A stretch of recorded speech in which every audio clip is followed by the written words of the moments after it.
Autre sujet polémique en cette rentrée, l'interdiction de vente des voitures thermiques en 2035. La Commission européenne fait marche arrière concernant l'interdiction des véhicules thermiques neufs à partir de 2035. Il ne sera plus possible d'acheter un véhicule neuf à combustion à partir de 2035 dans l'Union européenne, sauf s'il fonctionne avec un carburant de synthèse. Bonjour à tous et à toutes. Aujourd'hui, on va vous parler des e-fuels, un pétrole soi-disant miracle pour les voitures thermiques qui pourrait soi-disant sauver nos voitures thermiques d'ici 2035. C'est ce qu'on va voir pendant cette vidéo. Alors, en fait, ce qui va être rigolo, c'est que Lilian, bon, c'est une petite parenthèse, Lilian, lui, fait des études d'informatique. Moi, c'est dans le commerce. E-fuel, c'est des sciences. C'est de la chimie. Voilà, donc c'est vraiment... Donc vraiment pas du tout ce qu'on sait faire. Alors, en gros, qu'est-ce que c'est, comment en fait c'est fabriqué? Parce que bien sûr, c'est pas un truc qu'on trouve dans la nature et c'est fini. Ça va se baser principalement sur l'électrolyse de l'eau et ensuite une assimilation de quelque chose d'autre. Donc, l'électrolyse de l'eau. Dans l'eau, c'est quoi? C'est H2O, non? Oui. Non, si. En fait, on va récupérer le principal dans les e-fuels, c'est d'avoir de l'énergie verte. Parce que sans cette énergie verte, vous polluez plus que du pétrole récupéré dans des puits. Et ça, c'est le plus important, d'avoir de l'électricité verte, où cette électricité, vous allez la faire passer dans de l'eau pour faire de l'électrolyse, pour forcer une réaction chimique qui va vous créer de l'hydrogène. Maintenant que vous avez votre hydrogène, il vous manque du CO2. Et ce CO2 va être capté dans l'air ou dans les industries très polluantes. Et du coup, cet hydrogène et ce CO2, vous allez les mélanger et c'est ça qui va vous créer votre e-fuel. Après, comment c'est exactement, comme on a dit avant, on n'est pas chimiste donc on va pas rentrer dans les détails. Faut pas nous poser la question à nous. Parce que ça va être beaucoup trop compliqué. Et donc le plus important, comme j'ai dit, c'est d'avoir de l'électricité verte. Parce que du coup, vous obtenez de l'hydrogène vert. Donc c'est un hydrogène qui ne pollue pas. Parce que vous avez de l'énergie renouvelable et de l'eau. Et donc en fait, quels sont les avantages concrètement de ce e-fuel? Alors ça va être qui est déjà étonnant, mais il est compatible avec tous les moteurs, que ce soit essence ou diesel. Donc je trouve que c'est pas mal, ça ferme pas la porte à toi t'es diesel, toi t'es essence, non. Après ce qui est bien, c'est qu'on a un carbone neutre, parce qu'en fait, même si la voiture pollue, c'est la pollution qu'on aura besoin pour faire tourner la voiture. Donc en fait, c'est un cycle, voilà. Juste comme on a dit avant, vous avez besoin de CO2 pour créer votre e-fuel, mais ce CO2, si vous le captez de l'air, du coup, ce sera du CO2 que votre voiture émet.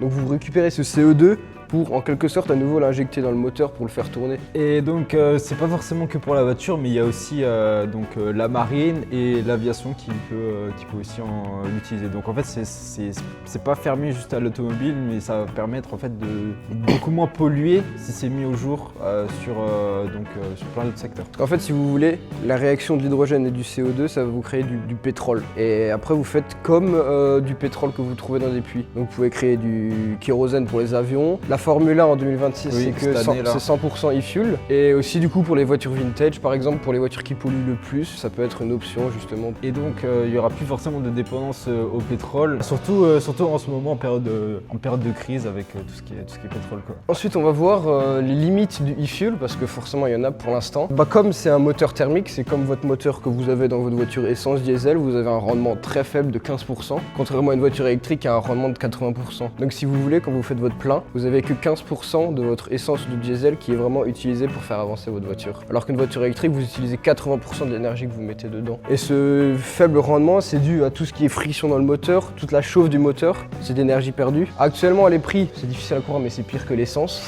C'est entre niche, hein, donc, entre 4 et 10 euros du litre. C'est vraiment fait pour les grosses industries qui veulent vraiment pas polluer et qui aiment claquer du fric. Donc tout ce qui est réglementation, donc il y a une dérogation de l'Union européenne pour l'année 2035. Donc qui va autoriser justement des voitures ayant des moteurs qui peuvent fonctionner à l'e-fuel. Il y a un débat en ce moment qui est encore ouvert en Allemagne. Vous inquiétez pas, cet épisode va pas mal tourner. Mais c'est donc avec la victoire politique de Volkswagen. Et je sais qu'il y a aussi l'Italie qui avait débattu avec l'UE justement pour autoriser ces e-fuel. Et donc maintenant, ils ont eu le droit. Donc qui produit déjà et qui adopte ce fameux e-fuel? Des grands noms quand même de l'industrie automobile, donc Porsche par exemple, mais pas forcément. Après il y a forcément les géants du pétrole, Aramco qui est d'ailleurs un des principaux sponsors on va dire de la F1, Bosch. Porsche du coup ils ont fait un partenariat avec des grosses marques. Je sais que par exemple il y a aussi, Volkswagen forcément c'est le même groupe, mais Porsche, Volkswagen, Ferrari, ces trois là ils ont investi dans une usine au Chili, dont c'est principalement Porsche qui s'en occupe pour justement créer ce e-fuel. Parce que Porsche c'est quand même ceux qui veulent garder le plus longtemps possible la voiture thermique. Et donc cette année oui en Formule 1 donc 100% 50% des écuries devaient faire du e-fuel et c'était un peu chiant pour certains. Mercedes, je crois que c'était les derniers à avoir fini, il restait genre peut-être une semaine avant le premier Grand Prix. Hein. Donc bon, ça montre quand même que c'est pas facile après parce que forcément il y a plein de réglementations, donc on doit s'adapter. Donc un petit tableau comparatif. Alors donc tout ce qui est en rendement, bon, on a à peu près, on en a déjà parlé, mais donc on compare entre l'e-fuel, l'électrique et l'hydrogène. Donc le moins, celui qui est le pire rendement, c'est donc le diesel et essence tout ça, donc environ une quinzaine de pourcents. Ensuite, il y a la voiture électrique, donc on a dit 80% à peu près. Qui est le rendement le plus haut. Et donc en fait, l'hydrogène, rendement à peu près 40%. Qui est quand même mieux que l'e-fuel, mais moins bien que l'électrique. Ça montre deux en fait. Ouais. Ensuite, le prix. Bon là en ce moment, c'est un peu la crise. Donc en général, le plus bas, on va dire, c'est l'électrique. Ensuite, il y a tout ce qui est essence diesel. Et après, bon, l'hydrogène, qui est avec 14 balles quand même. Vous avez l'électrique qui est au coût au 100 km entre 1,5€ et 3€. Donc si on part d'une voiture, par exemple essence actuellement, vous êtes 2€ du litre. Si vous consommez 5 litres, ça vous fait 10€ du 100 km.